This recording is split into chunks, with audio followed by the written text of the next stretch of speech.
దేవుని యొక్క అతి శ్రేష్టమైన ఘననామమునకు స్తోత్రం కలుగునుగాక. ఈ ఉదయకాలము మీకందరికీ వందనాలు తెలియచేస్తున్నాను. ఈ దినము మిమ్ములను బలపరచు దేవుని మాట, నేనే నిన్ను రక్షించువాడను. యెషయా గ్రంథము 43వ అధ్యాయము 3వ వచనం. ఆయన మనలను రక్షించేవారు, మనలను సంరక్షించేవారు.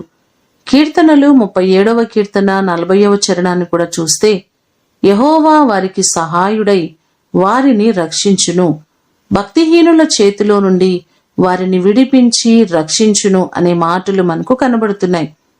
అలాగే ఇర్మియా గ్రంథము 42వ అధ్యాయము 11వ వచనంలో చూస్తే, మీరు బబులోను రాజుకు భయపడుచున్నారే, అతనికి భయపడకుడి, అతని చేతిలో నుండి మిమ్ములను తప్పించి రక్షించుటకు నేను మీకు తోడయ్యున్నాను అనే మాటలు మనకు కనబడుతున్నాయి.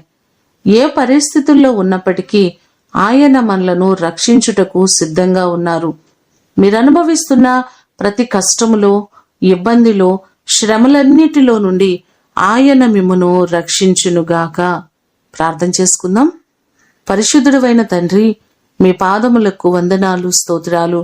నేను నిన్ను రక్షించువాడను అని ఈ దినము వాగ్దానం చేస్తున్నారు. మమ్మలను కాపాడేవారు, మమ్మలను రక్షించేవారు మీరే ప్రభువా. మా ప్రియులెల్లరినీ మీరు జ్ఞాపకం చేసుకోండి. ఏ పరిస్థితుల్లో వారు ఉన్నారో, ఏ కష్టములో వారు ఉన్నారో మాకు తెలియదయ్యా. వారికి ఉన్నటువంటి ప్రతి ఇబ్బందుల నుండి, కష్టము నుండి వారిని విడిపించండి. వారి భయములన్నిటి నుంచి విడిపించి ప్రతి వారిని సంరక్షించండి.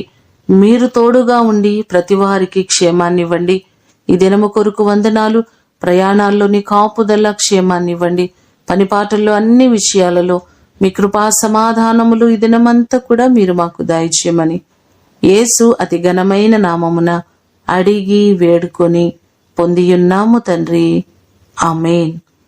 దేవుడు మిమ్ములను దీవించునుగాక.